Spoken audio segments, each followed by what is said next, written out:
जय गुरुदेव, जय माँ गायत्री। सभी को मेरा प्रणाम। आज जानेंगे गुरु से बड़ा तीनों लोकों में और कोई नहीं होता है। गुरु गीता में गुरु तत्व की अनुभूति समाई है। सद्गुरु भक्तों के लिए सहज सुलभ यह अनुभूति बुद्धि प्रणवजनों के लिए परम दुर्लभ है।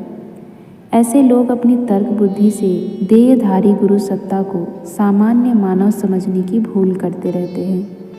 वे सोचते हैं हमारी ही तरह दिखने वाला यह व्यक्ति हमसे इतना अलग और असाधारण किस बात ही हो सकता है। जो ठीक हमारी तरह खाता पीता व सोता है वह भला किस तरह ईश्वरीय तत्व की सघन प्रतिमूर्ति हो सकता है।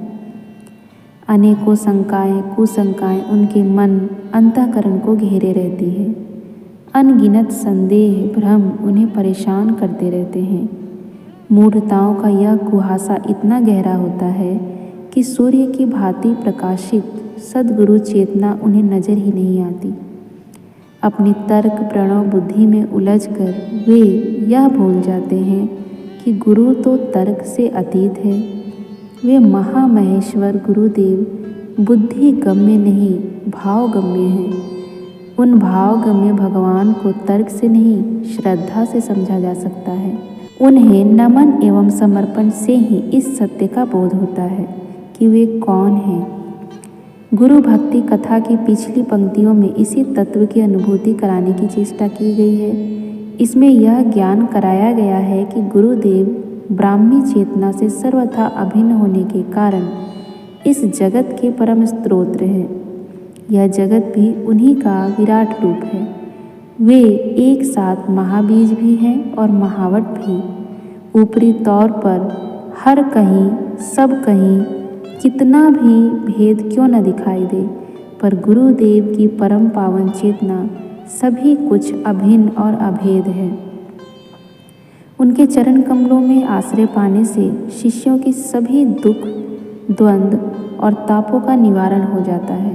उनका प्रभाव और प्रताप कुछ ऐसा होता है कि महारुद्र यदि क्रुद्ध हो जाएं तो गुरु कृपा से शिष्य का त्राण हो जाता है, परंतु सद्गुरु के रुष्ट होने से स्वयं महारुद्र भी रक्षा नहीं कर पाते। सद्गुरु चरण युगल शिव शक्ति का ही रूप है। उनकी बार बार वंदना करने से शिष्यों का सब भांति कल्याण होता है। गुरु नमन की यह महिमा गुरु तत्व के विस्तार की ही भांति असीम और अनंत है। इसके अगले क्रम में गुरु गीता के महामंत्रों में प्रकट करते हुए भगवान सदाशिव पराम्बा भवानी से कहते हैं। गुकारं च गुणातीतं रूकारं रूपवर्जितं गुणातीत स्वरूपं च यो दधात स गुरु स्मृतः आत्रिनेत्र सर्वसाक्षी अचतुर बाहिर्यच्युतः अचतुर्वदनो ब्रह्म श्री गुरु कथितः प्रिय अयं मया जलीर्बधो दयासागर विधेय यद अनुग्रहतो जंतु श्रीवित्र संसार मुक्तिभाग श्री गुरुः परमं रूपं विवेकचक्षुषो अमृतं मंदभाग्या न पश्यन्ति अंधा सूर्योदयं यथा श्रीनाथ चरणद्वन्द्वं यस्यायं दिशि विराजते तस्य दिशेन नमस्कुर्यात् भक्तया प्रतिदिनं प्रिय। गुरु तत्व की अनुभूति कराने वाले इन महामंत्रों में आध्यात्मिक जीवन का निष्कर्ष प्रकट है। भगवान महेश्वर की वाणी शिष्यों के समक्ष इस सत्य को उजागर करती है कि गुरुदेव साकार होते हुए भी निराकार हैं।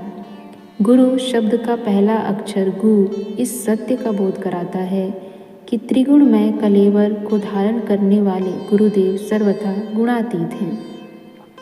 दूसरे अक्षर रू में यह सत्य निहित है कि शिष्यों के लिए रूप वाले होते हुए भी गुरुदेव भगवान रूपातीत हैं, यानी कि गुरुवर की चेतना वास्तव में निर्गुण व निराकार है। शिष्य की आत्मा स्वरूप प्रदान करने वाले गुरुदेव की महिमा अनंत है। भगवान सदाशिव के वचन हैं कि 3 आँखों वाले न होने पर भी गुरुदेव साक्षात शिव हैं। 4 भुजाएं न होने पर भी वे सर्वव्यापी विष्णु हैं। 4 मुख न होने पर भी वे सृष्टिकर्ता ब्रह्मा हैं। ऐसे दया सागर गुरुदेव को मैं हाथ जोड़कर प्रणाम करता हूँ। उनकी कृपा से ही जीवों को भेद बुद्धि वाले संसार से मुक्ति मिलती है। श्री सद्गुरु का यह परम रूप उनसे विवेक चक्षु मिलने पर ही दृश्य होता है, तभी उनके अमृत तुल्य रूप का स्पर्श मिलता है। इसके अभाव में जिस तरह अंधा व्यक्ति सूर्योदय के दृश्य को नहीं देख पाता, उन परम स्थायी सद्गुरु के चरण द्वय जिस दिशा में भी विराजते हैं, उस दिशा में प्रतिदिन नमस्कार करने से शिष्यों का भक्तों का परम कल्याण होता है। गुरु गीता में वर्णित यह गुरु तत्व बुद्धि गम्य ही नहीं, ध्यान गम्य व भक्ति गम्य भी है। जिनकी अंतर चेतना ने भक्ति का स्वाद चखा है, जो ध्यान की गहराइयों में अंतर्लीन हुए हैं, उन्हें यह सत्य सहज ही समझ में आ जाता है। इस तथ्य को श्री रामकृष्ण देव के शिष्य लाटू महाराज स्वामी अद्भुतानंद के उदाहरण से समझा जा सकता है। श्री ठाकुर एवं उनके शिष्य समुदाय की जीवन कथा को पढ़ने वाले सभी जानते हैं कि लाटू महाराज अनपढ़ ही थे, गुरु भक्ति ही उनकी साधना थी। भक्त समुदाय में बहु प्रचलित श्री रामकृष्ण देव की समाधि लीन फोटो जब बनकर आई तो श्री ठाकुर ने स्वयं उसे प्रणाम किया। लाटू महाराज बोले, ठाकुर यह क्या, अपनी ही फोटो को प्रणाम? इस पर ठाकुर हंसे और बोले, नहीं रे, मेरा यह प्रणाम इस हाड़ मांस की देह वाले चित्र को नहीं है, यह तो उस परम वंदनीय गुरु चेतना को प्रणाम है जो इस फोटो की भाव मुद्रा से झलक रही है। श्री ठाकुर के इस कथन ने लाटू महाराज को भक्ति के महाभाव में निमग्न कर दिया। इन क्षणों में उन्हें परमहंस का एक और वाक्य याद आया, जो जे राम जे कृष्ण से ही राम कृष्ण, अर्थात जो राम जो कृष्ण वही राम कृष्ण है। पर इन सब बातों का अनुभव कैसे किया जाए, इस जिज्ञासा के समाधान में श्री ठाकुर ने कहा, भक्ति से, ज्ञान से, इसी से तेरा सब कुछ हो जाएगा। अपने सद्गुरु के वचनों को हृदय में धारण कर लाटू महाराज गुरु भक्ति को प्रगाढ़ करते हुए ध्यान साधना में जुट गए। उनकी यह साधना निरंतर, अविराम, तीव्र से तीव्रतर एवं तीव्रतम होती गई। इस साधनावस्था में एक दिन उन्हें देखा कि ठाकुर किसी दिव्य लोक में हैं। वहाँ बड़ा ही प्रकाश और प्रभापूर्ण उपस्थिति है उनकी। स्वर्ग के देवगण, विभिन्न ग्रहों के स्वामी रवि, शनि, मंगल आदि उनकी स्तुति कर रहे हैं। ध्यान के इन्हीं क्षणों में लाटू महाराज ने देखा कि श्री ठाकुर की परा चेतना ही विष्णु, ब्रह्म और शिव में समाई है। माँ महाकाली भी उनमें एकाकार है। ध्यान में एक के बाद एक अनेक दृश्य बदले और लीलामय ठाकुर की दिव्य चेतना के अनेक रूपों का साक्षात्कार होता गया। अपनी इसी समाधि में लाटू महाराज कब तक खोए रहे पता नहीं चला। समाधि का समापन होने पर लाटू महाराज पंचवटी से सीधे श्री ठाकुर के कमरे में आए और उन्हें वह सब कुछ कह सुनाया जो उन्होंने अनुभव किया था। अपने अनुगत शिष्य की यह अनुभूति सुनकर परम कृपालु परमहंस देव हंसते हुए बोले, अच्छा रे, तू बड़ा भाग्यवान है। माँ ने तुझे सब कुछ सच सच दिखा दिया। जो तूने देखा वह सब ठीक है। फिर थोड़ा गंभीर होकर उन्होंने कहा, शिष्य के लिए गुरु से भिन्न तीनों लोकों में और कुछ नहीं है। जो इसे जान लेता है उसे सब कुछ अपने आप मिल जाता है। श्री ठाकुर के यह वचन प्रत्येक शिष्य के लिए महामंत्र है। हम सभी को इस महामंत्र को अपने जीवन में धारण करना चाहिए। गुरु से बड़ा कोई भी नहीं होता।